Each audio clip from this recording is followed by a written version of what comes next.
اور جا کے سارے ظہر کی نماز وہ خوشی خوشی وضو کرنے لگ گئے. میں بھی ادھر ہی تھا, میں تازہ وضو کر رہا تھا, گرمی بڑی شدید تھی. وہ بچے وضو کر کے جلدی جلدی مسجد میں پہنچے. جیسے ہی اندر پہنچے وہ چیخے مارتے ہوئے باہر آ گئے. میں نے کہا خیر, میں نے کہا کیا ہوا بچوں؟ اور جی بابا جی پیچھے آ کے ڈنڈا لے کے. میں کہا جی کیا ہوا بابا جی؟ وہ انہوں نے وڑن کی نہیں دیتا ہے مسجد. بابا جی ٹانگ کھڑی ہوئی ہے اور کہہ رہے ہیں انہوں وڑن کی نہیں دیتا ہے مسجد. میں کہا بابا جی بے عقل ہیں, بے سمجھ ہے بچے, اس لیے مسجد آ گئے. جس دن سمجھدار ہو جائیں گے اس دن کے بعد نہیں آیا کریں گے. اور یہی ہماری قوم کا حال ہو چکا ہے. پہلے ہم نے خواتین کو مسجد سے, درس سے, تبلیغ سے دور کیا, اب بچے بھی دور ہو رہے ہیں. میری بات سمجھ رہے ہیں نہیں سمجھ رہے؟ کیا یہ صرف کہانیاں سنانے کے لیے کہ حضرت امام حسن اور امام حسین حضور علیہ السلام نماز پڑھا رہے ہوتے, وہ مسجد میں ہوتے اور کھیل رہے ہوتے, اور حضور علیہ السلام کی دونوں ٹانگوں کے درمیانوں سے گزرنا چاہتے تو حضور اپنی ٹانگیں چوڑی فرما دیتے, ٹانگیں چوڑی کر دیتے کہ تم گزر لو, تم کھیل لو. حضور سجدے میں جاتے تو اوپر آ کے بیٹھ جاتے. یہ کیا صرف کہانیاں سنانے کے لیے ہیں؟ نہیں, اس میں امت کے لیے تعلیم ہے, تربیت ہے. اگر آپ کے بچے آج مسجد سے نہیں جڑے ہوئے, آپ کی آنے والی نسل مسجد سے دور ہو گئی. سمجھ آ رہی ہے یا نہیں آ رہی؟ بولے نا. تو یہ میں آپ کے سامنے عرض کر رہا تھا کہ ہماری خواتین پہ جب سے کفر نے محنت کرنا شروع کی ہے وہ 100% کامیاب جا رہا ہے, 100% کامیاب جا رہا ہے. میری بات سمجھ رہے ہیں؟ ایک مرد اس کی جرأت نہیں حرام کمائے اگر اس کی بیوی کے خبردار گھر میں حرام نہ لانا. سمجھ آ رہی ہے نہیں آ رہی؟ لیکن آج عورت کیا کہتی ہے, مجھے یہ چاہیے, جہاں سے مرضی کما کے لاؤ, تمہاری سر درد ہے. بچوں کی فیسیں ادا کرنی ہے, جہاں سے مرضی لاؤ, تمہاری سر درد ہے. ایک عورت مجبور کرتی ہے مرد کو حرام پہ, ملاوٹ پہ عورت مجبور کرتی ہے, ناپ توڑ میں کمی پہ عورت مجبور کر رہی ہے. میری بات سمجھ رہے کہ نہیں سمجھ رہے؟ بولے نا. میری بہن کی شادی ہے, اتنا کچھ ہم نے دینا ہی دینا ہے, جہاں سے مرضی لاؤ. میری بھانجی کی شادی جہاں سے مرضی لاؤ. میں تو مثالیں دے رہا ہوں, اس پہ باقی چیزوں کو قیاس کریں, اسی پہ آپ لے آئیں نا. اور بھی تمام آپ کے ذہن میں آپ کے گھروں کے حالات آپ کے سامنے ہوں گے, آپ کے معاشرے کے حالات, آپ کے گھروں کے حالات, آپ کی ازدواجی زندگی کے حالات آپ کے سامنے ہوں گے. اس کو صرف وہ مثالیں نہ سمجھے جو میں دے رہا ہوں, آپ اپنے معاشرے اور زندگی کی مثالیں میں اس کے اوپر منطبق کریں, غور کریں کہ یہ میں بالکل ٹھیک کہہ رہا ہوں یا نہیں کہہ رہا. معاشرے میں غور, سمجھ آ رہی ہے نہیں آ رہی؟ تو جب سے وہ ہماری خواتین پہ محنت کرنا شروع ہے وہ 100% کامیاب جا رہے ہیں. تو اب ہم کرنا کیا ہے؟ کرنا یہ میرے بھائیوں, اس وقت مسلمان دین پر عمل کرنا اور اس میں سستی دکھانا اور اس میں غفلت دکھانا, یہ تو کوئی بڑی پرانی کہانی بن گئی ہے کہ ہم کبھی بے عمل تھے. میں ہمیشہ کہتا ہوں وہ کوئی ماضی بن گیا, وہ گزرا ہوا زمانہ بن گیا جب ہم بے عمل تھے. آج ہم بے عمل بھی ہیں اور بے علم بھی ہیں. آج ہم بے عمل بھی ہیں اور بے علم بھی ہیں. آج ہم میں دونوں عیب جمع ہو چکے ہیں. وہ کوئی زمانہ تھا جب ہم بے عمل تھے, آج ہم بے عمل بھی ہیں اور بے علم بھی ہو چکے ہیں. ہمیں پتہ ہی نہیں ہمارے نبی صلی اللہ علیہ وسلم کا طریقہ زندگی کیا ہے, ہمیں پتہ ہی نہیں قرآن میں لکھا گیا ہے, قرآن ہم سے کیا کیا ہے, اللہ ہم سے کیا تقاضا کرتا ہے, اللہ تعالیٰ کیا چاہتا ہے ہم سے, اس نے ہم تک جو پیغام بھیجا ہے اس میں لکھا گیا ہے. تو آج ہم بے عمل تو ہیں ہی, بے علم بھی ہو چکے, اسلام سے اس قدر دور ہو چکے. میں اکثر کہتا ہوں کہ جس قوم کو اپنے ماضی کا علم نہیں ہوتا اس کا مستقبل کبھی روشن نہیں ہوتا. جس کو ماضی کی غلطیوں کا نہیں پتا وہ مستقبل میں دہرائے گا, اور جس کو ماضی کی کامیابیوں کا نہیں پتا وہ مستقبل میں کھو دے گا وہ کامیابی. سمجھ آ رہی ہے بات یا نہیں آ رہی؟ اور آج آپ غور فرمائیں, آپ صرف عوام نہیں, جن کو آپ علماء سمجھتے ہیں ان کا بھی یہ حال ہو چکا ہے. اللہ ماشاء اللہ, ہماری جو تاریخ ہے اس کا علم نہیں، ہمارے ساتھ کفر کیا کیا کرتا ہے اور کیا کیا کر رہا ہے نہیں پتہ ہی نہیں، کیسے وہ کھیلتے ہیں ہمارے جذبات کے ساتھ، کیسے وہ ہماری سوچ اور فکر کو بدلتا ہے، کفار سمجھ رہے ہیں نا۔ تو اس چیز کا شعور چلا گیا کیونکہ ہمیں اپنی تاریخ کا پتہ نہیں، ہمیں اپنے ماضی کا پتہ نہیں۔ تو ایک طرف یہ حالات ہیں کہ ہمارے اسکولوں کے بچے، ہمارے کالجز کے بچے، ہمارے یونیورسٹیز کے پڑھنے والے اسٹوڈنٹس، بہنیں ہوں یا بھائی ہوں، ان کے اندر کفر پختہ ہو چکا ہے، پختہ۔ یہ بڑی پرانی رپورٹ آپ کو بتانے لگا، بڑی پرانی انٹرنیشنل چھپی ہوئی رپورٹ ہے کہ پاکستان کے کالجز اور یونیورسٹیز میں پڑھنے والے لڑکے اور لڑکیاں 70% زنا اور نشے کے عادی ہیں۔ زنا اور نشے کے عادی 70%، یہ میں پرانی رپورٹ انٹرنیشنل چھپی ہوئی رپورٹ بتا رہا ہوں۔ تو کفر ان کے اندر داخل ہو چکا ہے بڑی مضبوطی کے ساتھ۔ چونکہ آپ لوگ دیہاتی ہیں نہ، آپ لوگ ہماری باتوں پہ توجہ دیتے ہیں، میں شاید جو باتیں کہہ رہا ہوں معلوم نہیں کسی کو سمجھ بھی آ رہی ہے نہیں آ رہی۔ آپ معلوم نہیں کس طرح کی تقریر سننے آئے تھے یہاں کہ جناب کوئی پیر صاحب آ رہے ہیں، پتہ نہیں کس طرح کی تقریر کریں گے۔ وہ میرے بھائی اس کمپلیکس سے نکلو، اس چیز سے نکلو کہ ہمیں کوئی لچھے دار مزیدار سی تقریر سنائی جائے۔ تمہیں کوئی برباد اور مارنے کے در پہ تم کہہ رہے ہو کوئی لچھے دار بات سنو، میں تمہیں کہہ رہا ہوں بیدار ہو جاؤ۔ تمہیں کوئی مارنے جا رہا ہے، ہلاک کرنے جا رہا ہے، برباد کرنے جا رہا ہے، تمہاری نسلوں کو برباد کرنے جا رہا ہے، تم بات ہی سننا چاہ رہے ہیں۔ تو یہ میری باتوں کو آپ اگر تو آپ اس کو معمولی سی اور عجیب سی باتیں سمجھ کے نظر انداز کر دیں گے تو یاد رکھیں یہ پچھتاوا جائے گا نہیں آپ سے، کیونکہ زندگی میں جو نصیحت سنی ہوتی ہے وہ موت کے وقت یاد ضرور آتی ہے۔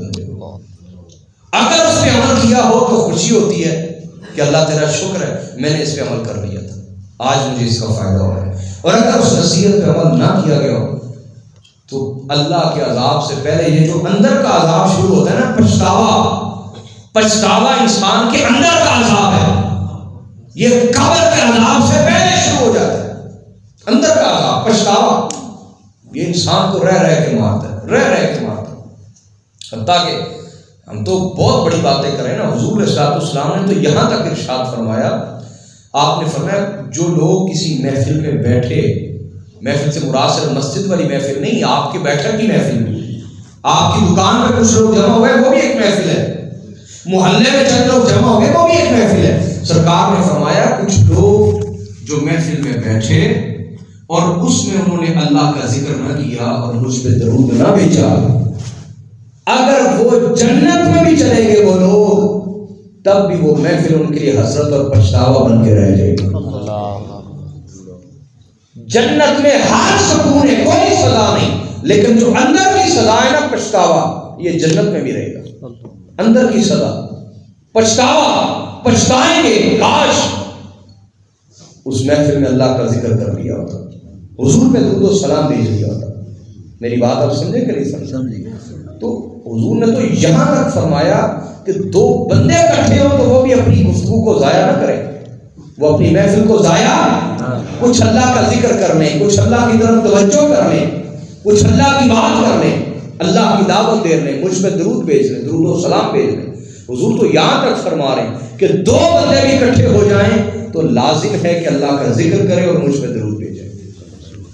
کجا یہ کہ خاندان کے خاندان اجڑ رہے ہوں، ادارے اجڑ رہے ہوں، اور اداروں نے کیوں نہیں اجڑنا؟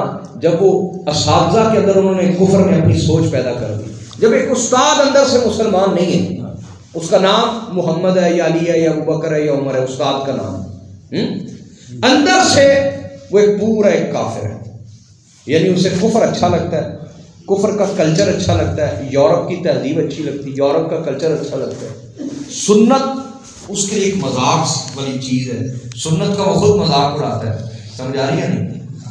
جب ایک ٹیچر کی یہ سوچ ہے، ایک استاد کی، ایک پروفیسر کی یہ سوچ ہے، تو جو بچے اس کے سامنے بیٹھتے ہیں وہ کسی عالم کے پاس جا کے دین تو نہیں سیکھتے، یک طرفہ ان پہ محنت ہوتی ہے، یک طرفہ ان کا ذہن بنایا جا رہا ہوتا ہے۔ سمجھ آ رہی کہ نہیں آ رہی؟ یہاں تو یوں نہ کہ شام کے وقت ابو ہاتھ سے ہاتھ پکڑے اور کہ آؤ بھائی فلاں درویش کی خدمت میں بیٹھتے ہیں، اللہ والے کی خدمت میں، کو باب العالی میں اس کے پاس بیٹھتے ہیں، روزانہ باپ بھی بیٹھے بیٹا بھی بیٹھے، تو پھر تو کوئی بچنے کے چانس ہیں کہ صبح استاد محنت کر رہا ہے، رات کو کوئی درویش اللہ والا بندہ محنت کر رہا ہے، وہ اللہ کی طرف لگا رہا ہے، وہ کفر کی طرف لگا رہا ہے. اب تو امکان ہے بچنے کا، لیکن ایک بندے کو اللہ کی طرف بلانے والے کوئی نہیں، اپنے نبی کی سنت پہ چلانے والے کوئی نہیں، اور یک طرفہ استاد سکول میں اس پہ محنت کر رہا ہے، کالج میں اس پہ محنت کر رہا ہے، یونیورسٹی میں اس پہ محنت کر رہا ہے. اس کا نتیجہ کیا نکلے گا؟ اس کا نتیجہ یہ نکلے گا جو آپ کے سامنے کہ پڑھے لکھے لوگ دین سے زیادہ دور ہیں. حالانکہ وہ پڑھے لکھے ہیں، انہیں تو دین زیادہ پڑھنا چاہیے نا، انہیں دین زیادہ پڑھنا چاہیے، انہیں دین کا زیادہ احساس ہونا چاہیے.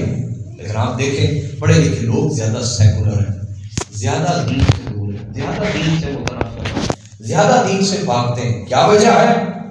اس کی وجہ میں نے آپ کو عرض کر دی کہ یک طرفہ ان پہ محنت کی گئی ہے، یک طرفہ ان پہ بولے محنت کی گئی. سمجھ آ رہی ہے یا نہیں آ رہی؟ تو ایک طرف ہمارا خاندانی نظام اجڑ رہا ہے، ہماری جو ایک ثقافت تھی اسلام کی وہ اجڑ چکی ہے، ہمارے اندر جو ایک حیا طبیعتوں میں تھا وہ جا چکا ہے.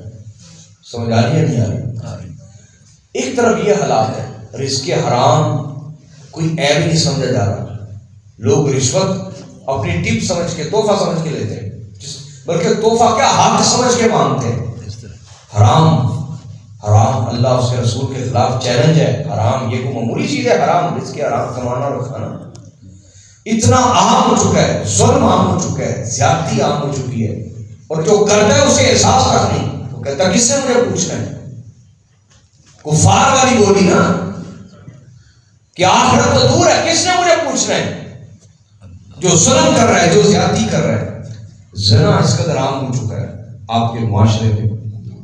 بچ ہو رہا ہے جسے موقع نہیں مل رہا، بچ ہو رہا ہے جسے موقع نہیں مل رہا، اور جسے موقع ملے اور پھر بھی بچ جائے تو وہ تو یوسف ہوا نا، وہ تو اپنے وقت کا یوسف ہوا نا، جس کے پاس تنہائی بھی ہے، زلیخا بھی ہے، جوانی بھی ہے، طاقت بھی ہے، قدرت بھی ہے، جو پھر بھی بچ جائے وہ تو اپنے دور کا یوسف ہوا نا. کیوں بھائی؟ اور یہ تو کوئی خال خالی ہوتا ہے، یوسف ہر گھر میں تو پیدا نہیں ہوتا. سمجھ آ رہی ہے نہیں؟ تو زنا کی کثرت ہے، شراب کی کثرت ہے، جوئے کی کثرت ہے، جوئے کی کثرت. اخلاق ہمارے تباہ ہو چکے ہیں، جھوٹ بولنا ہمارے عیب نہیں سمجھا جاتا، کسی کی غیبت کرنا.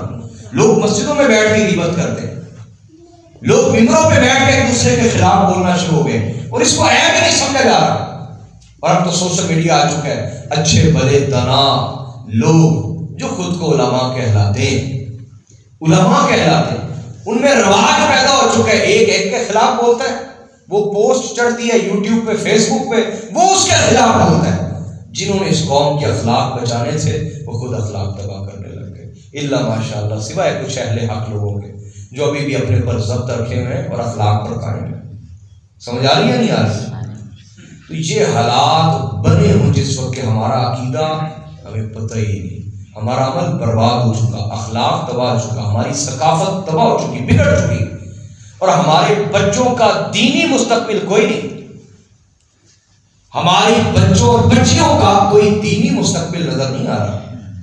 یعنی یہ ہمیں کو آنے والی جو نسل ہے نا، وہ ایسی نسل نہیں نظر آ رہی کہ خود بخود فجر پڑھنے کے لیے اٹھا کریں گے. سمجھ آ رہی ہے نہیں آ رہی؟ راتوں کو 12-1 بجے تک جاگنا، یہ گاؤں کے ماحول بنتے جا رہے ہیں. کبھی یہ بگڑا ہوا ماحول شہروں کا تھا نا، آج تو یہ گاؤں کے ماحول بنتے چلے جا رہے ہیں. رات 12-1 بجے تک 2 بجے تک جاگنا. اب جو رات 12-1 بجے تک 2 بجے تک موبائل پہ لگا ہوا ہے وہ خود بخود فجر کے لیے اٹھ سکتا ہے؟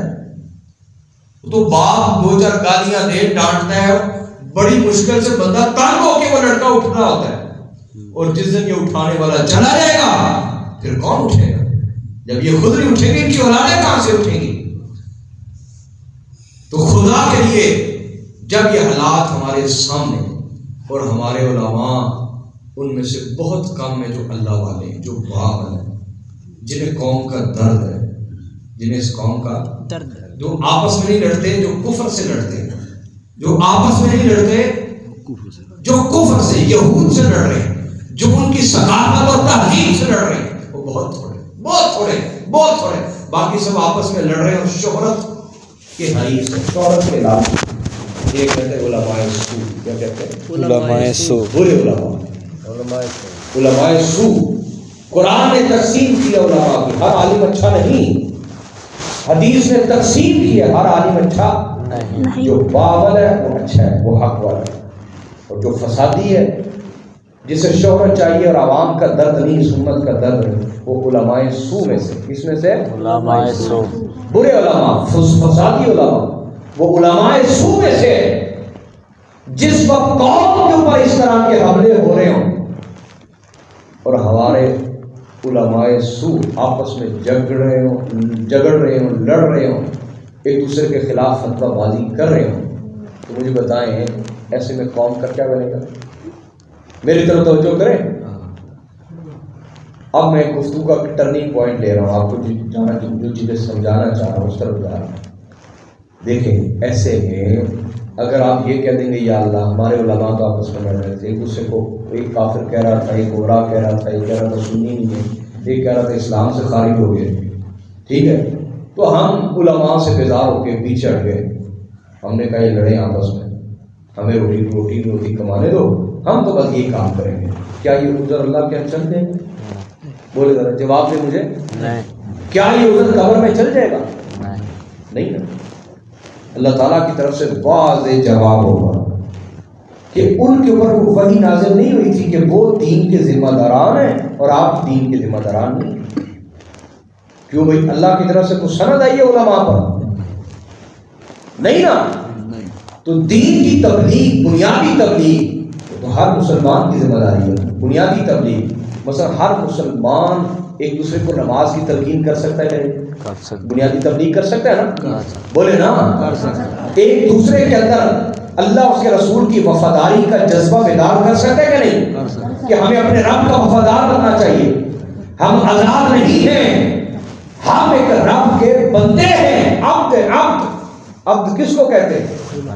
غلام کو، اور غلام کا نہ پیسہ اپنا ہوتا ہے، نہ ذات اپنی ہوتی ہے، نہ اولاد اپنی ہوتی ہے، سب کچھ اس کے مالک کا ہوتا ہے۔ کیونکہ پاکستان میں اس وقت موجودہ جو حالات ہیں یہاں غلامی والا نظام رہا نہیں ہے، پرانے دور میں جو جنگوں میں پکڑے جاتے تھے وہ غلام بنتے تھے، اس وقت یہ بات سمجھنا بڑا آسان تھا کہ ہم اللہ کے بندے، کہ کسی کا غلام ہوتا اس کو پتا ہوتا کہ اس کا سب کچھ میرا ہے، حتیٰ کہ اس کی جان بھی میری ہے۔ تو جب ہم اللہ کے بندے ہیں اس کا معنی یہ ہے کہ ہم آزاد ہرگز نہیں ہیں، ہم اپنی مرضی کر سکتے نہیں ہیں، ہم اپنی خواہشات کے پیچھے چل سکتے نہیں ہیں، جو دل میں آیا وہ کر سکتے نہیں ہیں، ہم ایک رب کے بندے ہیں، غلام ہیں، ہمارا مال بھی اس کا، ہماری اولاد بھی اس کی، ہماری جان بھی اس کی، جس طرح وہ چلائے گا ہمیں اس طرح چلنا ہے، جس طرح وہ راضی ہوگا وہی ہمیں کرنا ہے۔ سمجھ آ رہی ہے یا نہیں آ رہی؟ یہ ہے عبدیت کا رشتہ، کس کا؟ بندگی کا رشتہ۔ میں اللہ کا بندہ ہوں، اس کا معنی کیا ہے؟ میری اپنی خواہشیں نہیں ہیں، میں اللہ کی رضا کے مطابق چلتا ہوں، میں اللہ کا بندہ ہوں۔ کیا معنی ہے؟ معنی یہ ہے کہ جس طرح اللہ چاہتا ہے میں اپنا مال اس طرح کماتا ہوں اور جس طرح وہ چاہتا ہے اسی طرح خرچ کرتا ہوں۔ سمجھ آ رہی ہے نہیں آ رہی؟ سمجھ آ رہی ہے نہیں آ رہی؟ بولے میں اللہ کا بندہ ہوں، کیا معنی ہے؟ میں اپنی اولاد کی ویسی ہی تربیت کرتا ہوں جیسے اللہ راضی ہوتا ہے۔ میں اللہ کا بندہ ہوں، اس کا کیا مطلب ہے؟ کہ میں اپنے دن اور رات ایسے ہی گزارتا ہوں جیسے اللہ راضی رہتا ہے۔ میں اللہ کا بندہ ہوں، اس کا کیا مطلب ہے؟ اس کا مطلب یہ ہے میں اپنے بدن کو ایسے کاموں میں تھکاتا ہوں جس سے اللہ راضی ہوتا ہے، اور کسی ایسے کام میں اپنے بدن کو نہیں لگاتا جس سے اللہ ناراض ہوتا ہے۔ یہ ہے بندگی کا رشتہ، یہ ہے لا الہ الا اللہ کا معنی، کہ وہ میرا الہ ہے، وہ میرا معبود ہے، میرا سب کچھ اس کا ہے۔ کیا علامہ اقبال نے فرمایا خرد نے کہہ بھی دیا لا الہ تو کیا حاصل، دل و نگاہ مسلمان نہیں تو کچھ بھی نہیں۔ اگر تو دل سے مسلمان نہیں ہوا اور دل سے اپنا سب کچھ اللہ کے حکم کے مطابق نہیں کر رہا تو ہرگز مسلمان نہیں ہے۔ تو زبان کا مسلمان ہے، دل کا مسلمان ہے۔ لوگ تجھے مسلمان کہتے ہیں، تو زبان کا مسلمان ہے۔ تو میرے بھائیوں یاد رکھ لیں اللہ کی طرف توجہ دلانا، یہ تبلیغ تو ہر مسلمان کر سکتا ہے کہ نہیں؟ بولے نا، کر سکتا ہے۔ اللہ کا ذکر کرنا چاہیے، یہ دعوت تو ہر مسلمان دے سکتا ہے کہ نہیں؟ بولے نا، کچھ لوگ روزانہ جمع ہو کے اللہ کا ذکر کر لیا کریں، کلمہ توحید پڑھ لیا کریں، لا الہ الا اللہ، یہ تو کر سکتے ہیں کہ نہیں؟ اس کا مطلب چھوٹے چھوٹے دین کے بہت سارے کام ہم خود بھی کر سکتے ہیں۔ ہم اپنے گناہوں پہ پردے ڈال رہے ہیں، ہم اپنی سستی پہ پردے ڈال رہے ہیں، ہم بہانے تلاش کر رہے ہیں، ہم بہانے تلاش کر رہے ہیں، لیکن اللہ کے ہاں یہ بہانے چلیں گے نہیں۔ چھوٹے چھوٹے دین کے کام ہم خود بھی کر سکتے ہیں۔ ہم بتا سکتے ہیں اپنے گھر والوں کو کہ یہ جو ماحول پیدا کیا جا رہا ہے فحاشی کا، بے حیائی کا، بالآخر تو موت ہے نا۔ اگر وہ میری بیٹی کہے، میری بہن کہے، آپ کو کیا لگے میں جس طرح کے مرضی کپڑے پہنتے ہیں؟ میں اس کو کہوں گا ہاتھ جوڑ، تو میری بہن ہے، مجھے تیرا درد ہے۔ یہ پیغام اپنی بہنوں اور بیٹیوں کو پہنچائیں۔ آپ کی بہنیں بیٹیاں ڈرامے دیکھتی ہیں، اس وقت آپ کو شرم نہیں آتی، لیکن جب آپ انہیں نصیحت کرنے لگتے ہیں آپ کہتے ہیں ہمیں شرم آتی۔ انہیں یہ نصیحت، یہ میرا پیغام میری بہنوں بیٹیوں تک پہنچائیں۔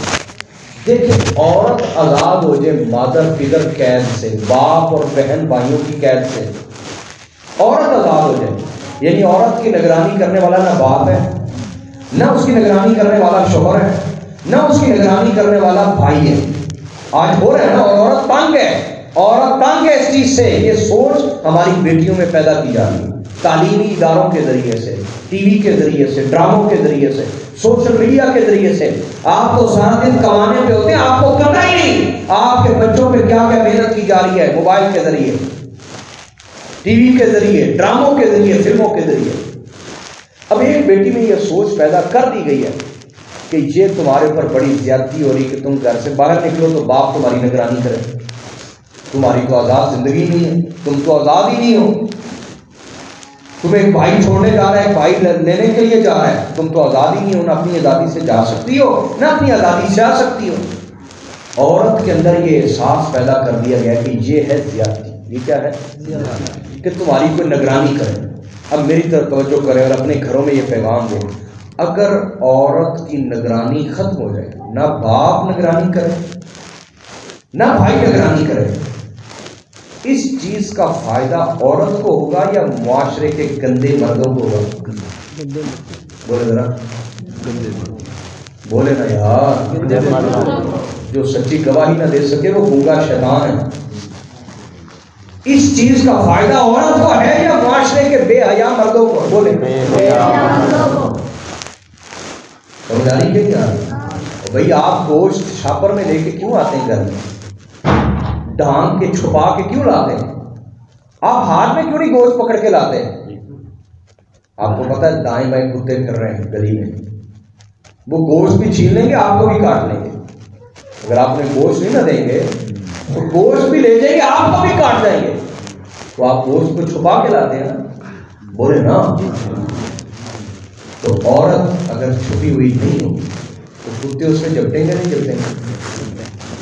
میں کتے کہہ رہا ہوں جپٹیں گے، شریف لوگ پھر بھی نہیں جپٹیں گے، شریف لوگ پھر بھی جپٹیں گے نہیں، کتے جپٹیں گے۔ کتے ہیں معاشرے میں، ہے نا معاشرے میں؟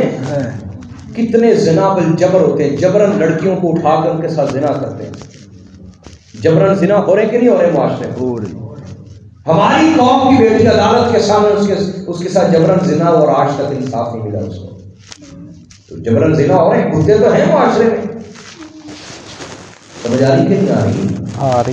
تو عورت اگر آزاد ہوگی نا باپ اور بھائی کی قید سے، تو اپنی بہنوں اور بیٹیوں کو ہمیں یہ بات سمجھانی پڑے گی، اس کا فائدہ تمہیں نہیں ہونے والا، اس کا فائدہ معاشرے کے اوباش اور عیاش مردوں کو ہونے والا ہے، کہ ان کو کوئی پوچھنے والا نہیں ہوگا، کوئی رپورٹ درج نہیں ہوگی،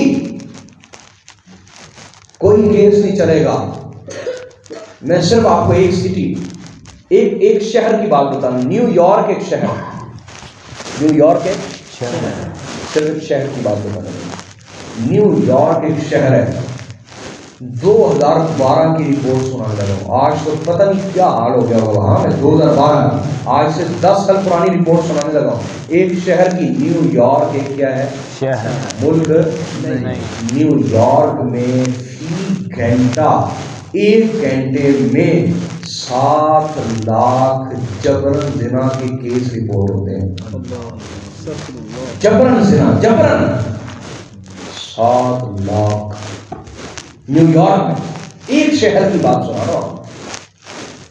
7 لاکھ جبرن زنا کے کیس رپورٹ ہوتے ہیں پولیس کے ادارے. یہ میں 2012 کی رپورٹ سنا رہا ہوں آپ کو. نیو یارک جب یورپ جیسے معاشرے میں عورت کی عزت پہ ہاتھ، وہاں ہر بندے کو انصاف ملتا ہے سوائے اس چیز کے کہ عورت کی عزت پہ کوئی ہاتھ ڈالے. وہ اس کو ایک معمول کی چیز سمجھتے ہیں. اور یہ وہ حالات آپ کے معاشرے میں پیدا کرنے جا رہے ہیں اور وہ کافی حد تک کامیاب ہو چکے ہیں. تو لہٰذا میرے بھائیوں، میرے بزرگوں، میں نے آپ کی غیرت کو جگانا چاہا. میں نے آپ کو احساس دلانا چاہا کہ آپ پہ حملے کتنے ہو چکے ہیں اور آپ لوگ ابھی تک مزید سونا چاہتے ہیں، مزید سونا چاہتے ہیں آپ لوگ. ہمیں آپ کہتے ہیں ہمیں نہ چھیڑو، ہمیں نہ چکاؤ، ہمیں تو کوئی لچھے دار تقریر سناؤ، کوئی شعر و شاعری سناؤ، ڈوڑے کو ٹپے کو مائیں سناؤ، ہم راضی ہو کر جانا چاہتے ہیں. آپ تو یہ چاہتے ہیں. تو میرے بھائیوں، میرے بزرگوں، میرے بچوں میں کہنا چاہتا تھا ہم میں سے ہر شخص کو اپنے رب کے لیے قربانی دینی پڑے گی. اور وہ قربانی کیا ہے؟ ہمیں اپنے اللہ سے وفادار ہونا پڑے گا. اس کے بندے کہتے ہیں نا اس کو کہ ہم تیرے بندے. اس کو ثابت کر لیں اپنی زندگی میں، ثابت کر لیں. اور آج کے بعد اپنی آزادانہ زندگی چھوڑیں، اللہ کے حکم کے پابند ہوں، اپنے رب کے حکم کے پابند ہو. جتنا دین آپ جانتے ہیں نا وہاں سے شروع کریں، وہاں سے شروع کریں. جتنا دین آپ جانتے ہیں وہاں سے شروع کریں، اس پر عمل کرنا شروع کر دیں. جتنا دین آپ جانتے ہیں، مثلا آپ جانتے ہیں نا نماز فرض ہے، جانتے ہیں نا، شروع کر دیں. آپ جانتے ہیں نا کہ نظر کی حفاظت کرنی چاہیے، پتہ ہے نا، نظر کی حفاظت کرنے لگ جائیں. آپ کو پتہ ہے نا کانوں کو حرام نہیں سنانا، پتہ ہے نا، چھوڑ دیں، شروع کریں.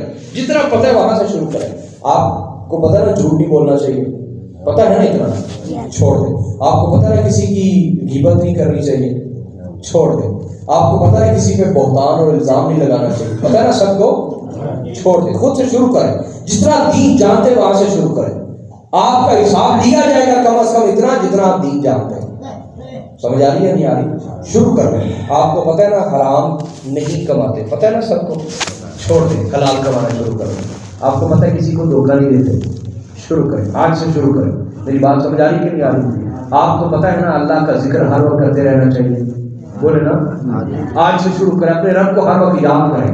آپ کو پتہ ہے نا کہ کچھ وقت اپنے نبی کے لیے درود و سلام کا نکالنا چاہیے. آج سے شروع کر دیں. سمجھ آ رہی ہے نہیں آ رہی؟ بولے نا.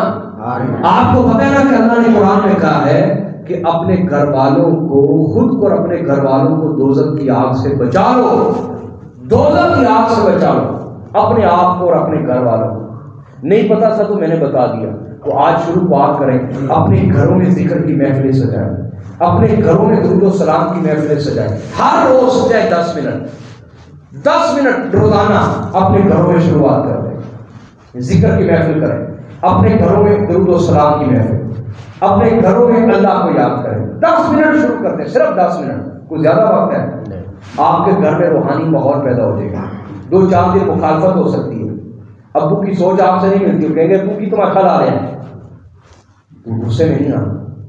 کیا غصے میں نہیں آنا. انہیں کیا تھوڑی دیر آپ میرے ساتھ بیٹھ گئے، تھوڑی دیر میرے ساتھ بیٹھ گئے، آپ کو سکون نہ آیا پھر مجھے ڈانٹ دیجیے، پھر مجھے سمجھ آ رہی ہے نہیں آ رہی؟ آج میرے ساتھ 10 منٹ بیٹھ. میں بھی تو آپ کے کتنے کام کراتا ہوں نا جو میرا دل نہیں چاہ رہا ہوں، اپنے ابو سے کیا میرے ساتھ بیٹھ. سمجھ آ رہی کہ نہیں؟ آپ کی والدہ کی سوچ اس طرح کی نہیں ہے.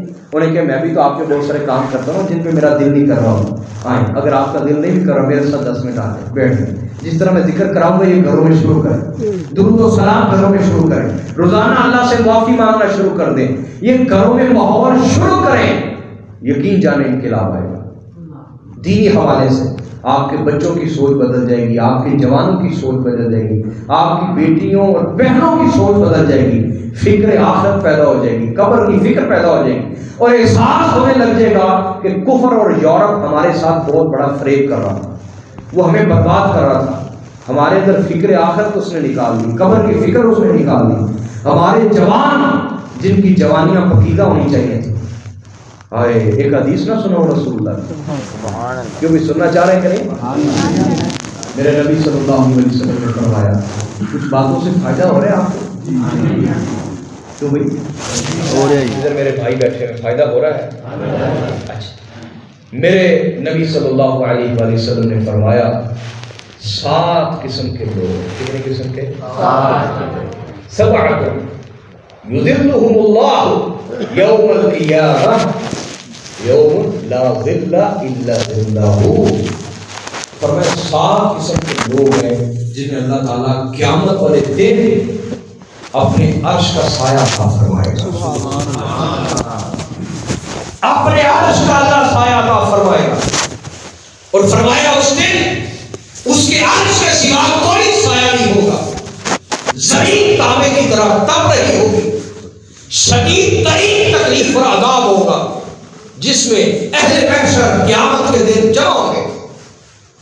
اور رسول اللہ صلی اللہ علیہ وسلم نے فرمایا کوئی اپنے پسینے میں گھٹنوں تک ڈوبا ہوگا، کوئی اپنے پسینے میں ناف تک، کوئی اپنے پسینے میں پستانوں اور کندھوں تک، اور کوئی اپنے پسینے میں ڈبکیاں کھا رہا ہوگا، ایسا عذاب ہوگا۔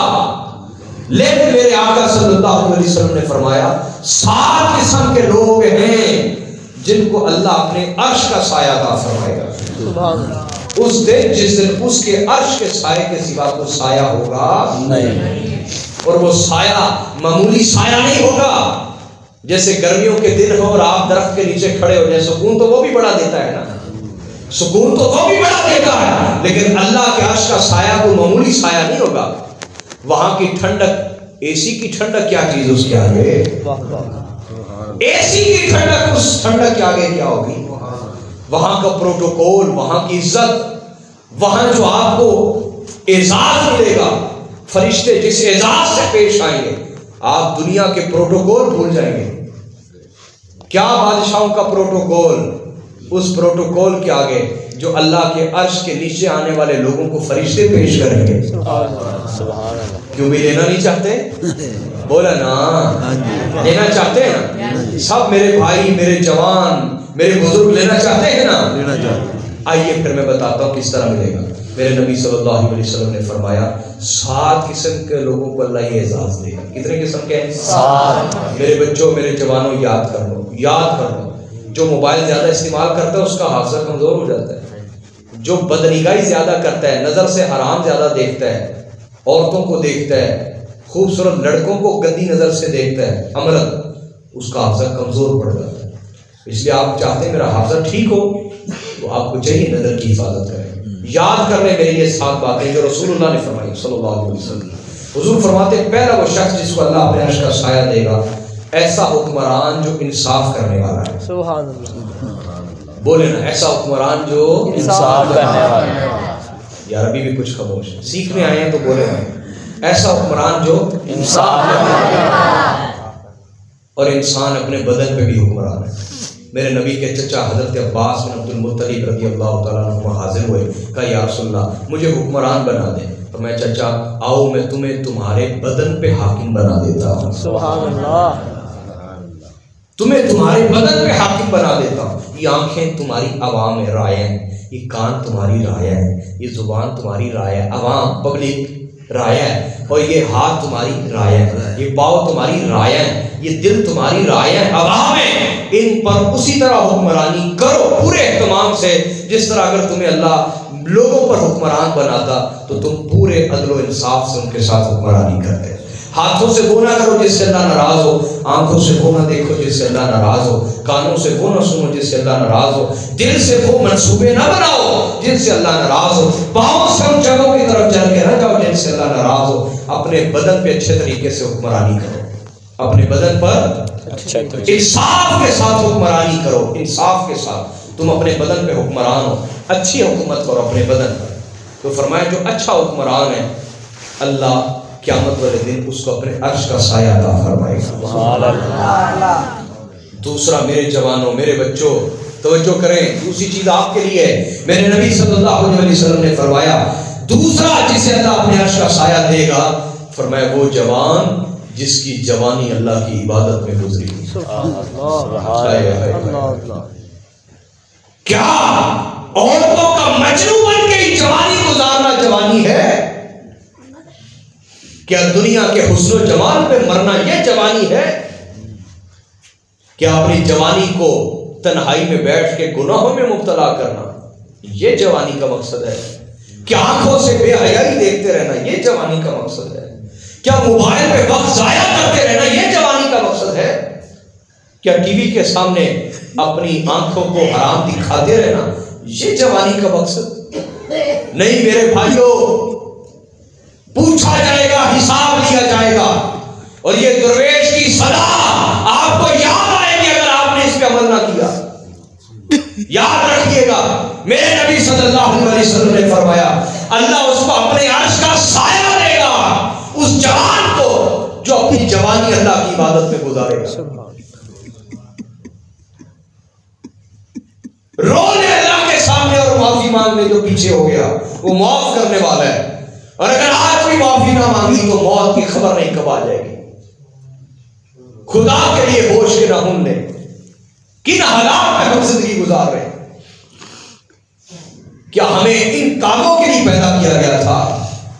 ہمیں تو اچھی موت کے لیے پیدا کیا گیا تھا کہ ہم اچھے طریقے سے مریں اور اللہ سے اچھی ملاقات کریں۔ تو میرے نبی صلی اللہ علیہ وسلم نے فرمایا وہ جوان جس کی جوانی اللہ کی عبادت اور محبت میں گزری، جس نے دنیا میں کسی سے محبت والا دل نہ لگایا، جس نے دنیا کی محبت کو دل میں نہ بسایا، بلکہ اپنے رب سے عشق کیا، اللہ سے عشق کیا، اسی کو یاد کیا، اسی کے خیال دل میں آئے، اسی کا ذکر زبان پہ آیا، جب بولا تو اس کا نام، جب سوچا تو اس کا نام، جب سویا تو اس کا نام، اٹھا تو اس کا نام، ہر حالت میں وہ اپنے رب کی یاد میں رہتا ہے، اس کی جوانی اللہ کی عبادت میں بسر ہو رہی ہے۔ میرے نبی صلی اللہ علیہ وسلم نے فرمایا اللہ اعزاز یہ دے گا جب قیامت کا دن آئے گا، لوگ عذاب میں مبتلا ہوں گے اور سورج کی تپش میں مبتلا ہوں گے، اللہ رب العزت اس کو اعزاز یہ دے گا، اس کو لوگوں سے کہے گا ہٹو، یہ وہ جوان تھا جس کی جوانی میری عبادت میں گزری، آؤ آ جاؤ آ جاؤ، آج میرے عرش کے سائے کے نیچے آ جاؤ۔ سبحان اللہ، یہ عرش کے سائے کے نیچے جو آ گیا وہ کون ہے؟ یہ وہی ہے جس سے اللہ حساب نہیں دے گا، یہ وہی ہے جس کو حوض کوثر کا جام پیش کیا جائے گا، یہ وہی ہے جسے زیارت رسول کرائی جائے گی، یہ وہی ہے جس کی رسول اللہ پہلے شفاعت کریں گے۔ یہ کوئی معمولی درجہ ہے؟ بولے نا، اللہ آپ کو زندگی گزارنے سے نہیں روکتا، لیکن کہتا ہے پکیزہ زندگی گزارو۔ اور میری بات سنو میرے جوانوں، یاد رکھیں، آپ سمجھتے ہیں جس کے پاس مال ہے وہ زیادہ سکون میں، مال کی لذت ہے، جس کے پاس جمال کی لذت ہے، حسن و جمال کی لذت ہے، جو زنا بدکاریاں کر رہا ہے اس کے پاس زیادہ سکون ہے؟ نہ، حرام کی مثال ایسی ہے کہ کوئی کرے اس کو صبر نہ ہے، وہ اور کرے، پھر صبر نہ ہے اور کرے، پھر صبر نہ ہے اور کرے، اس کی مثال ایسی ہے جیسے کسی کو پیاس لگے وہ پانی پیے، پیاس نہ بجھے، اور پیے اور پیے اور پیے حتیٰ کہ اس کا پیٹ پھٹ جائے لیکن اس کی پیاس نہ بجھے۔ جو حرام میں مبتلا ہوتا ہے اس کو صبر نہیں آتا، وہ اور کرتا ہے، اور کرتا ہے، اور کرتا ہے۔ زنا فنا ہے، زنا فنا ہے۔ میرے نبی صلی اللہ علیہ وسلم نے فرمایا العینان تزنیان، دونوں آنکھیں بھی زنا کرتی ہیں، والیدان تزنیان، دونوں ہاتھ بھی زنا کرتے ہیں، والقلب یزنی، دل بھی زنا کرتا ہے، زنا کے منصوبے بناتا ہے۔ میرے نبی صلی اللہ علیہ وسلم کی حدیث پہ غور کریں، کون بچا اور پھر کون نہیں بچا، غور کریں، غور کریں۔ آقا کیا فرما رہے ہیں؟ اگر تم اپنی جوانی پکیزہ گزارو گے اللہ کیا اجر دے گا؟ اپنے عرش کا بس آج اپنے رب سے ایک سودا کر لیں، آج اپنے رب سے اللہ میں جوانی تیری محبت تیرے عشق میں گزاروں گا، میری آنکھوں میں کوئی اور حسن نہیں سمائے گا، صرف تیرا حسن سمائے گا، مجھے کسی اور کے دیدار کی طلب نہیں ہوگی، بس تیرے دیدار کی طلب ہوگی۔ اللہ مجھے کسی اور کا شوق نہیں ہوگا، بس تیرا شوق ہوگا۔ آج اپنے رب سے یہ طے کر لیں اور اس کے آگے رو لیں اور توفیق مانگیں کہ الہی اگر میں نیک بن سکتا ہوتا خود تو بن چکا ہوتا، لیکن تیری مدد کے بغیر میں بن سکتا تیری مدد فرما، میں کمزور ہوں۔ اس کے آگے روئیں، اپنی کمزوری پیش کریں، وہ ضرور مدد کرے گا۔ آئیں حدیث یاد کر لیں۔ دوسرا فرمایا وہ جوان جس کی جوانی اللہ کی عبادت میں گزری۔ تیسرا میرے نبی صلی اللہ علیہ وسلم نے فرمایا وہ شخص جس کا دل مسجد میں لگا رہے، جس کا دل بولیے مسجد میں لگا رہے، مسجد میں لگا رہے، باہر جائے بے سکون ہو جائے، مسجد میں اسے سکون ملے، ایسے شخص کو اللہ اپنے عرش کا سایہ دے گا۔ جو مسجد میں زیادہ رہتا ہے اس کی نماز بھی نہیں چھوٹتی، جو مسجد میں زیادہ رہتا ہے وہ تسبیح، ذکر، وظیفہ، عبادت بھی کرتا رہتا ہے، سمجھ آ رہی ہے؟ جو مسجد میں زیادہ رہتا ہے وہ گناہ بھی کم کرتا ہے۔ ایک حدیث کا مفہوم ہے کہ اللہ کی محبوب ترین جو جگہ وہ مسجد ہے، اور اللہ تعالیٰ کی مبغوض ناپسند جو جگہ ہے وہ بازار ہے، وہ بازار ہے۔ آگے سنیے، چوتھا میرے نبی صلی اللہ علیہ وسلم نے فرمایا وہ دو دوست، کیا بولے؟ دو دوست، اونچا بولے نا، وہ دو دوست جن کی دوستی کی بنیاد اللہ ہے۔ سبحان اللہ، واہ واہ واہ، جن کی دوستی کی بنیاد اللہ کے لیے جمع ہوتے ہیں، اللہ کے لیے جدا ہوتے ہیں۔ دیکھیے آپ کتنے سارے بیٹھے، اللہ کے لیے دوستی کرو گے؟ کیوں بھائی ہمارے ساتھ اللہ کے لیے دوستی کریں گے؟ واہ واہ، سب کریں گے؟ اللہ آپ کو قبول فرمائے، اللہ آپ کو قبول فرمائے۔ اللہ کا آج سے ہماری اللہ کے لیے دوستی، اور اللہ کے لیے جو دوستی ہوتی ہے وہ دنیا والی دوستی سے زیادہ گہری ہوتی ہے، کمزور ہوتی نہیں، کبھی ٹوٹتی نہیں۔ پتہ ہے نا اس چیز کا؟ کیوں بھائی دوست بلائے آؤ یار بائک پہ باہر گھومنے چلتے ہیں، تو آپ جاتے کہ نہیں؟ جاتے ہیں نا۔ تو میں ہر مہینے آیا کروں گا کہ آپ آئیں، بیٹھیں، کچھ اللہ کی بات کرتے ہیں، تو آیا کریں گے کہ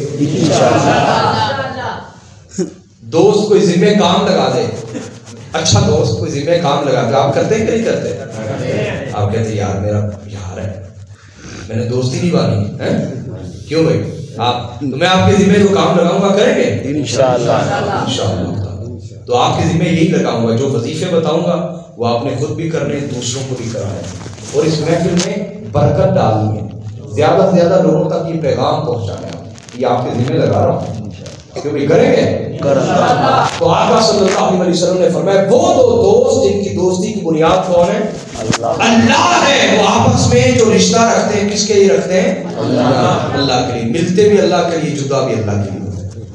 اگلا سنیں، حضور علیہ الصلوۃ والسلام نے فرمایا وہ شخص جس کو حسن و جمال والی عورت نے زنا کی دعوت دی اور وہ کر بھی سکتا تھا، لیکن اس نے کہا کہ میں اللہ سے ڈرتا ہوں، میں اللہ سے ڈرتا ہوں، اللہ اس کو اپنے عرش کا سایہ عطا فرمائے۔ یہاں صرف کوئی حسن و جمال والی عورت نہیں، ہر طرح کا زنا مراد ہے، ہر طرح کا زنا، کہ اس کو زنا کی پیشکش ہوئی اور وہ جوان بھی ہے اور زنا کر بھی سکتا ہے، اور پھر بھی اس نے کہا کہ نہیں میں اللہ سے ڈرتا ہوں، میں اللہ کے سامنے گناہ کیسے کروں، میں اللہ کے سامنے گناہ کیسے کروں؟ تو حضور نے فرمایا جس نے بدکاری اور زنا سے انکار کر دیا اللہ کے خوف کی وجہ سے، اللہ قیامت والے دن اعزاز یہ دے گا کہ اس کو اپنے عرش کا سایہ عطا فرمائے گا۔ اگلا سنیں، حضور علیہ السلام نے ارشاد فرمایا کہ بیٹا آپ نے علیحدہ علیحدہ ہو جاؤ، جو دوستیاں دنیا کی بنیاد پہ ہوتی ہیں نا یہ برباد کرتی ہیں، آ جاؤ بکھر کے بیٹھو، اکٹھے نہ بیٹھو۔ میں آپ کو بتاتا ہوں، میں بھی اس عمر سے گزرا، مجھے پتا ہے۔ یاد رکھیں جب نصیحت ہو رہی ہوتی ہے نا، جو دوست بے تکلف ہوتے ہیں، آپس میں بے تکلف ہوتے ہیں، یہ ایک دوسرے کا نقصان کرتے ہیں۔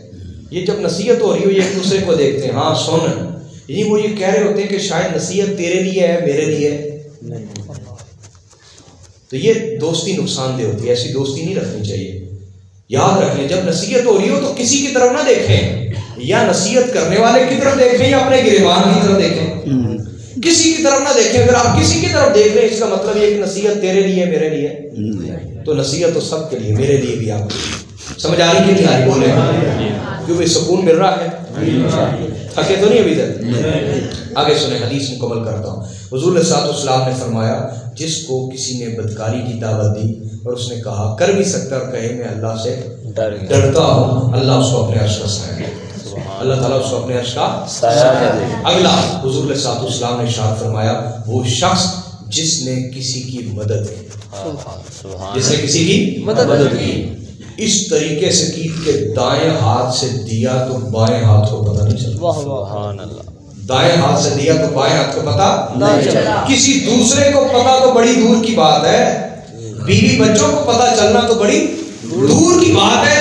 دوستوں یاروں کو پتہ چلنا تو بڑی دور کی بات ہے، اس نے اس طریقے سے چھپا کے دیا کہ دائیں ہاتھ سے دیا تو بائیں ہاتھ کو پتہ نہیں، یعنی کسی کو کانوں کان خبر ہی نہ ہوئی، اس نے چھپا کے کہا اللہ میرے اور تیرے درمیان راز ہے، میرے اور تیرے درمیان میں اپنی بیوی بچوں کو بھی بتاؤں گا کہ میں نے فلاں کی مدد کی ہے۔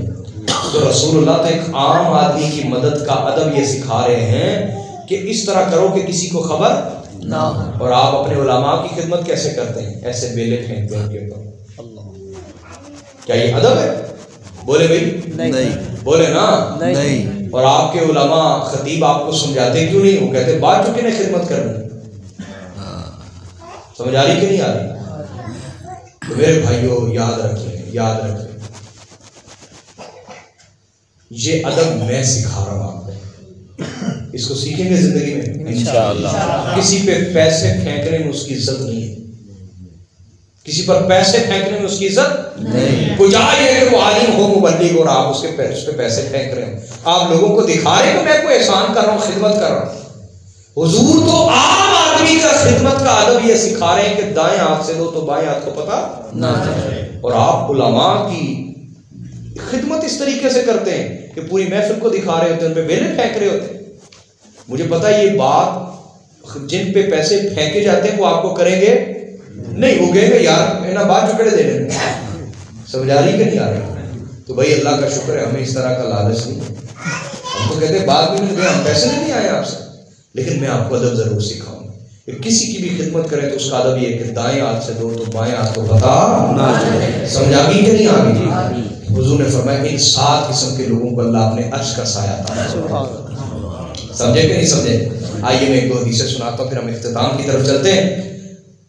یاد رکھیں یہ جو میں نے سارا آپ کا ذہن بنایا کہ معاشرے میں اتنی برائی پھیل رہی ہے، ہم نے حصہ ڈالنا ہے نیکی پھیلانے، کس میں بولیے؟ نیکی پھیلانے، نیکی پھیلانے میں حصہ ڈالنا ہے، یہ آپ پر فرض ہے، اس وقت امت پہ بولیے فرض ہے، نیکی کا حکم دینا فرض ہے۔ جو آیت میں نے تلاوت کی اس کا کچھ ترجمہ آپ کو سنا دیتا ہوں۔ اللہ تعالیٰ نے فرمایا کنتم خیر امت اخرجت للناس، تم سب سے بہترین امت ہو، تم سب سے بہترین امت ہو۔ اس کی وجہ کیا؟ اللہ نے وجہ بھی آگے بیان فرمائی، اخرجت للناس، اس لیے کہ تمہیں انسانیت کے لیے دنیا میں بھیجا گیا ہے، خود غرضی کی زندگی نہ گزارو کہ میں تو گناہ نہیں نہ کر رہا، باقی کرتے تو کریں، نہیں نہیں نہیں نہیں، جو خود غرضی میں پڑا وہ قلبی طور پہ، وہ دلی طور پہ مسلمان نہیں ہو سکتا۔ ادھر توجہ کریں، میں بڑی خاص حدیث آپ کو سنا رہا ہوں، پانی ہے قاری صاحب کو نہ کہیں، خود قاری صاحب خود اٹھے، توجہ کریں، بڑی خاص بات سمجھانے جا رہا ہوں، قیمتی، اس کی قدر کریں گے بھائی؟ کریں گے۔ علم کی قدر کیا ہوتی ہے؟ یاد رکھنا اور آگے پہنچانا، یاد رکھنا اور آگے پہنچانا، یہ علم کی قدر ہے، علم کی بولیں قدر، یاد رکھنا، اس پہ عمل کرنا، آگے پہنچانا۔ بڑی خاص بات سمجھا رہا ہوں کہ یہ امت خود غرض ہو سکتی نہیں، خود غرض ہو سکتی نہیں، اسے بھیجا ہی انسانیت کے لیے گیا ہے۔ حضور علیہ الصلوۃ والسلام نے ایک مثال بیان فرمائی، امام مسلم نے الصحیح میں اس کو بیان فرمایا، توجہ کریں۔ حضور علیہ الصلوۃ والسلام نے فرمایا کچھ لوگ بحری جہاز پہ بیٹھے، کس پہ بیٹھے؟ بحری جہاز۔ پرانا بحری جہاز اگر کسی نے دیکھا ہو تو اس کے ذہن میں ہوگا،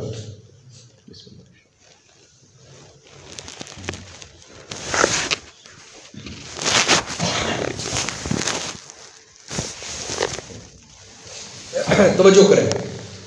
حضور علیہ الصلوۃ والسلام نے ارشاد فرمایا کچھ لوگ بحری جہاز پہ بیٹھے، کہاں بیٹھے؟ بحری جہاز۔ وہ پرانا بحری جہاز تھا، پرانا بحری جہاز کیا ہوتا تھا، نیچے ایک حصہ ہوتا تھا لیکن وہ بند ہوتا تھا، باہر سے بندہ دیکھ سکتا نہیں تھا۔ اب ان حصوں پہ مرر لگا ہوتا ہے، شیشہ لگا ہوتا ہے، ایک اس کا اوپر والا حصہ تھا، تو ان کے درمیان جھگڑا ہوا، کچھ لوگ کہ ہم اوپر رہیں گے، کچھ کہتے ہیں ہم اوپر رہیں گے. جو اوپر ہوتے تھے ان کو موج ہوتی تھی، ہوا بھی آتی تھی، پانی بھی لینا آسان ہوتا تھا. تو انہوں نے لڑائی جھگڑے سے بچنے کے لیے کہا کہ آؤ ہم قرآن اندازی کر لیتے ہیں. کیا کر لیتے ہیں؟ قرآن اندازی. حضور علیہ السلام نے فرمایا فقد استحموا، انہوں نے قرآن اندازی کی. کچھ کا نام اوپر والے حصے میں نکل آیا، کچھ کا نام نیچے والے حصے میں. اب کچھ اوپر شفٹ ہو گئے، کچھ نیچے شفٹ ہو گئے. توجہ کریں، بڑی خاص مثال سمجھا رہا ہوں. توجہ، رسول اللہ مثال دے رہے ہیں صلی اللہ علیہ وسلم. حضور نے فرمایا جو نیچے والے ہیں جب انہیں پانی کی ضرورت پڑتی ہے تو یہ اوپر جاتے ہیں. جب انہیں پانی لینے کی ضرورت پڑتی ہے تو اوپر جاتے ہیں، اور ہوا وغیرہ کی ضرورت پڑتی ہے تو اوپر جاتے ہیں. تو جب بار بار اوپر جانے لگے تو نیچے والے کہنے لگے یار ہم کیا تنگ کرتے ہیں اوپر والے کو، ہم ایسا کرتے ہیں ہم نیچے سے سوراخ کرتے ہیں، نیچے سے پانی آنے لگ جائے گا، نیچے سے ہی پانی آنے لگ جائے گا، کیا ضرورت ہے اوپر جانے کی. تو میرے نبی فرماتے ہیں صلی اللہ علیہ وسلم اگر ان کو سوراخ کرنے سے اوپر والوں نے نہ روکا تو کیا صرف نیچے والے مریں گے؟ بھائی کشتی پوری پانی سے بھر جائے گی تو کیا صرف نیچے والے مریں گے؟ نہیں، اوپر والے بھی مریں گے. اور اگر اوپر والے ان کو روک لیں گے کہ نہ ہمیں کچھ تنگی نہیں، آپ پانی لینے آئیں، آپ پانی لینے آئیں، آپ آئیں پانی لینے کے لیے آئیں، ہمیں کوئی تنگی نہیں. اگر وہ روک لیں گے تو کیا نیچے والے ہی بچیں گے؟ بولیں نہیں، اوپر والے بھی بچیں گے. بڑی خاص مثال ہے، توجہ کریں. اس میں دو باتیں. پہلی یہ کہ جو لوگ نیک ہیں وہ یہ سمجھے کہ دوسرے گناہوں میں پڑے ہیں نا، ہمیں کیا لگے، ہمیں اللہ کی طرف دعوت دینے کی ضرورت کیا ہے، ہمیں وقت نکالنے کی ضرورت کیا ہے، ہمیں ان کے پاس جا کے انہیں اللہ کی طرف بلانے کی ضرورت کیا ہے. کم از کم ہم تو گناہ نہیں کر رہے، ہم تو نماز نہیں چھوڑ رہے، ہم تو ذکر نہیں چھوڑ رہے. تو حضور نے فرمایا ایسا نہیں ہوگا کہ نیچے والے برباد ہوں گے اوپر والے بھی برباد ہو جائیں گے. جب جنگل میں آگ لگتی ہے اس کو روکا نہ جائے سارا جنگل جل جاتا ہے. جب معاشرے میں برائیاں آتی ہیں نیک لوگ یہ سمجھے کہ نہیں ہم تو نہیں کر رہے، نہیں، وہ برائی ان کو بھی نکل جائے گی اور نیچے والوں کو بھی نکل جائے گی. لہذا نیک لوگوں کو وقت دینا چاہیے. اور دوسرا جو اس میں خاص نقطہ ہے، جو میں نے، یہ بچے بیٹھے ہیں انہوں نے پہلے بھی مجھ سے یہ حدیث سنی لیکن یہ نقطہ پہلے نہیں سنا، توجہ کریں. دوسرا اس میں نقطہ یہ ہے اگر نیک لوگ گناہگار لوگوں کو ٹائم نہ دیں، وقت نہ دیں، ان کے آنے پر تنگ ہو، ان کے آنے پر بولیے تنگ ہو، تو ان کی مثال ایسی ہے کہ نیچے والے اوپر آتے تھے پانی لینے، وہ تنگ ہو. سمجھ آ رہی ہے نہیں؟ جب اوپر والے اوپر نہیں آنے دیں گے نیچے والوں کو تو وہ نیچے سے سوراخ کریں گے. سمجھ آ رہی ہے نہیں آ رہی؟ جب نیک لوگ ٹائم نہیں دیں گے لوگوں کو، ان کی تربیت کے لیے، ان کی ہدایت کے لیے وقت نہیں نکالیں گے تو یہ نسل کسی اور سے تربیت لینے جائے گی جو ان کو برباد کریں گے. سمجھ آ رہی کہ نہیں آ رہی؟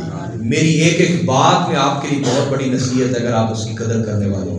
سمجھ آ رہی کہ نہیں؟ تو یہ ہم سب کا فرض ہے. اللہ نے فرمایا تمہیں انسانیت کے لیے بھیجا گیا ہے. تأمرون بالمعروف، تم نیکی کا حکم دیتے ہو. تم اچھے کیوں، بہتر کیوں، تم نیکی کا اپنے آپ کو بھی، دوستوں یاروں کو بھی، گھروں میں بھی، باہر بھی نیکی کا حکم دیتے ہو. وتنہون عن المنکر، اور تم برائی سے روکتے ہو، تم برائی سے روکتے ہو، اپنے آپ کو بھی، دوسروں کو بھی، ہر جگہ روکتے ہو. وتؤمنون باللہ، اور تم اللہ پر بڑا کامل یقین رکھتے ہو. تم توحید کے ساتھ بڑا مضبوط تعلق رکھتے ہو. تم جو امت و توحید کے ساتھ، اپنے اللہ کے ساتھ بڑا مضبوط رشتہ تعلق رکھتے ہو. میرے بھائیو یہ چاروں وصف ہمیں اپنے اندر پیدا کرنے: خدمت انسانیت، نیکی کا حکم دینا، برائی سے روکنا، اور اللہ کی ذات، اس کی توحید کے ساتھ جڑے رہنا. اپنے رب کے ساتھ بولیے جڑے رہنا. اگر ہم نہیں کریں گے تو رسول اللہ صلی اللہ علیہ وآلہ وسلم نے فرمایا، اللہ تعالیٰ فرماتا ہے کہ تم نیکی کا حکم دیتے رہو، برائی سے روکتے رہو، ورنہ تم پہ وہ وقت آئے گا کہ تم مجھ سے دعا کرو گے تو میں تمہاری دعا قبول نہیں کروں گا. تم مجھ سے مدد مانگو گے میں تمہاری مدد نہیں کروں گا. کیوں؟ کیونکہ تمہیں اللہ نے بہتر ہی اس لیے قرار دیا تھا. جب تم نے وہ کام ہی چھوڑ دیا ہے تو تم میں اور یہودیوں اور عیسائیوں میں کیا فرق رہا؟ کوئی بھی. سمجھ آ رہی ہے یا نہیں آ رہی؟ بولیے نا. تو یہ میرے بھائیوں ہمیں کرنا ہے زندگی میں، خود سے شروعات کرنی ہے اور گھبرائے نہ. آخری مثال دیتا ہوں پھر میں آپ کو ذکر کا طریقہ بتاتا ہوں. گھبرائے نہ. آپ کہیں گے میرے کرنے سے کیا ہوگا، میرے کرنے سے کیا ہوگا؟ میں آپ کو دو مثالیں دیتا ہوں. ایک مولانا روم رحمۃ اللہ علیہ مثال بیان فرمائی کہ ایک جنگل میں آگ لگ گئی. ایک جنگل میں کیا لگی؟ آگ. یار ایک دو لوگ سو رہے ہیں, جاگے ذرا, مہربانی فرمائے. میں بڑی یقین جانے بڑا سخت شیڈول ہوتا ہے, اس میں سے وقت نکال کے آئے ہوں. آپ ایسے نہ کریں, ذوق سے سنیں اور بات کو سمجھیں. تو کیا میں کہنے والا تھا؟ ہاں, حضرت مولانا روم رحمۃ اللہ آپ نے مثال بیان فرمائی کہ جنگل میں آگ لگ گئی. کیا لگ گئی؟ آگ. اب جب جنگل میں آگ لگی نا تو شیر بھی بھاگ گیا, چیتا بھی بھاگ گیا, ہاتھی بھی بھاگ گیا, چرند پرند سارے بھاگ گئے. ایک کبوتر ساتھ ندی بہ رہی تھی, اس سے پانی لیتا ہے اپنی چونچ میں, جنگل کی آگ کو بڑھا پھر جاتا ہے, پھر آتا ہے, پھر جاتا ہے, پھر آتا ہے, پھر جاتا ہے, پھر آتا ہے. تو شیر جو جنگل کا بادشاہ تھا وہ کہتا ہے, او بے وقوف, کیا تیرے چند قدموں سے جنگل کی آگ بجھ جائے گی؟ بادشاہ سلامت, آپ مجھ پہ تنگ کریں, کوئی بات نہیں, میں آپ کو دکھانے کے لیے نہیں کر رہا, کسی کی تعریف کے لیے کر رہا نہیں, میں تو اس دن کے لیے کر رہا ہوں جب اللہ پوچھے گا کہ جب جنگل میں آگ لگی تھی, ہر کوئی دم دبا کے بھاگ رہا تھا, آگ بجھانے کی کس نے کوشش کی تھی؟ تو میں اپنے رب کو کہوں گا, اللہ پتا تو مجھے بھی تھا آگ مجھ سے گزری نہیں, لیکن میں نے اپنا حصہ ڈالا اور آگ بجھانے کی کوشش کی, کم از کم اللہ کے یہاں میں تو مجرم نہیں ٹھہروں. تو میرے بھائیوں شروعات کریں, کبوتر تو بن جائیں. وہ ایک ایک چونچ کا قطرہ آگ پہ ڈالتا رہا. ہم بھی اس فحاشی عیاشی کے سیلاب اور ہماری نوجوان نسل کو جو کافر بنایا جا رہا ہے اندر سے, انہیں حرام کا عادی بنایا جا رہا ہے, ہر طرح کے حرام کا. اس لگی ہوئی آگ کے خلاف اگر ہم تھوڑا بہت اپنا کنٹریبیوشن کریں گے, اپنا حصہ ملائیں گے, کم از کم اللہ کو تو جواب دے سکیں گے. کیوں بھائی, کیوں نہ دے سکیں گے نا. اور یہ یاد رکھ لیں, آپ کہتے ہیں میرے ایک سے کیا ہوگا, ایک تو جواب اس کا یہ. دوسرا, ایک مثال بیان فرمائی ہے صوفیاء میں, وہ یہ کہ ایک شخص کام کر رہا تھا تو اس کا بچہ بار بار آ کے نا اسے تنگ کر رہا تھا, بار بار آتا اسے تنگ کرتا. تو اس نے جان چھڑانے کے اس کے پاس نقشہ پڑا ہوا تھا دنیا کا, پرنٹڈ صفحے کے اوپر. اس نے سارا نقشہ پڑھا, کہا تم بڑے قابل بچے ہو, اس نقشے کو جوڑ کے دکھاؤ. اب نقشہ جوڑنا بڑا مہارت کا کام ہے, کہاں کون سی نہر آتی ہے, کہاں کون سا دریا آتا ہے, کہاں کون سی سڑک آتی ہے, سمجھ آ رہی ہے؟ نقشہ جوڑنا بڑی مہارت کا کام ہے نا. اس نے چیر پھاڑ کے دے دیا ٹکڑے ٹکڑے, کہا تم تنظیم بچے ہو, یہ جوڑ کے لاؤ. اب اس کے دل میں کہا کہ یہ تو نہیں اس سے جوڑنے والا, یہ اس سے جوڑنے والا نہیں, میں نے پوری دنیا بکھیر کے اس کو دے دی, یہ کہاں سے سمٹے. وہ گیا جھٹ پٹ میں جوڑ کے لیا. اس کو باپ نے کہا یہ کیسے ہو سکتا ہے, تم اتنی جلدی نقشہ جوڑ لو. اس نے کہا ابا جان, اس کے پیچھے ایک آدمی کی تصویر بنی, میں نے اس تصویر کو بس جوڑا ہے, پوری دنیا کی تصویریں اور پوری دنیا کا نقشہ خود بخود ٹھیک ہو گیا. اس سے کیا صوفیاء اخذ کرتے ہیں کہ اگر ایک آدمی کی تصویر ٹھیک ہو جائے, اگر ایک آدمی کا کردار ٹھیک ہو جائے, تو جس طرح وہ نقشے کے پیچھے ایک آدمی کی تصویر تھی اس کو ٹھیک کیا گیا, تو پوری بکھری ہوئی دنیا ٹھیک ہو گئی, پوری بگڑی ہوئی دنیا ٹھیک ہو گئی. تم خود سے شروعات کرو. کہا یہ اعظم محمد علی جناح ایک آدمی تھا رحمۃ اللہ علیہ, پاکستان بنا کے دکھایا کہ نہیں اس شخص, اللہ کروڑ رحمت نازل فرمائے, ان کی روح کے درجات بلند فرمائے. بڑی مثالیں ہمارے پاس, بڑی مثالیں, تاریخ ہماری بڑی روشن ہے, بڑی روشن تاریخ ہے ہمارے پاس الحمدللہ. تو ایک شخص نے کائنات کو بدل کے رکھ دیا, نقشے بدل دیے, سمجھ آ رہے, ملکوں کے نقشے بدل کر دیے. تو شروعات کیجیے, ایک کے بدلنے سے بہت کچھ ہو سکتا ہے. آج جہاں سے شروع کریں گے کہ میری گفتگو کا خلاصہ کیا ہے کہ اس وقت کفر, یہود, کفار بڑی سخت محنت کر رہے ہیں ہم پر, ہماری نسلوں پر, ہمیں بچانا ہوگا خود. اور ہر شخص جہاد کرے گا. کیا کرے گا؟ جہاد کرے گا. یہ اسلحے والا جہاد نہیں, یہ کلچرل وار ہے, یہ ثقافت کی جنگ ہے, یہ ثقافت کی جنگ ہے.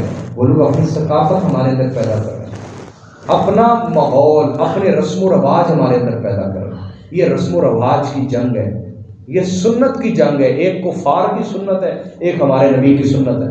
یہ سنتوں کی جنگ ہو رہی ہے, یہ طریقہ زندگی کی جنگ ہو رہی ہے. سمجھ آ رہی کہ نہیں؟ تو ہم سب کو جہاد کرنا ہے علم کے ساتھ، دلیل کے ساتھ، اخلاق کے ساتھ، اور اللہ کے ذکر اور توحید کے نور کے ساتھ۔ کیوں بھائی؟ سب اس جہاد میں شریک ہوں گے انشاءاللہ۔ اور آپ سب نے تو کہا نا ہم اللہ کے لیے دوست ہیں، ایک دوسرے کے کیا ہیں؟ دوست۔ کیوں بھائی؟ سب میرے ساتھ یہ وعدہ کرتے ہیں زندگی بھر ہمارا رشتہ رہے گا انشاءاللہ، رہے گا بھائی انشاءاللہ، اور اللہ نے چاہا تو یہ کبھی نہیں ٹوٹے گا، یہ قیامت والے دن بھی باقی ہے انشاءاللہ۔ ٹھیک ہے، ہم سب مل کے اللہ کی محبت کا دیپ، اللہ کی محبت کے چراغ دلوں میں جلائیں گے، اور انشاءاللہ اس کی روشنی دوسروں کو بھی بانٹیں گے۔ اللہ تعالیٰ ہماری اصلاح فرمائے، ہمارے عقیدوں کی اصلاح فرمائے، ہمارے عمل کی اصلاح فرمائے، ہمارے اخلاق کی اصلاح فرمائے۔ آئیے میں آپ کو ذکر کا طریقہ بتاتا ہوں، اس ذکر کی سب کو اجازت دوں گا، گھروں میں کریں بہتر ہے، گھر میں چٹائی بچھا لیں، 12 منٹ کے وظیفے، ٹھیک ہے، اور 5 منٹ رات کا وظیفہ، تو مشکل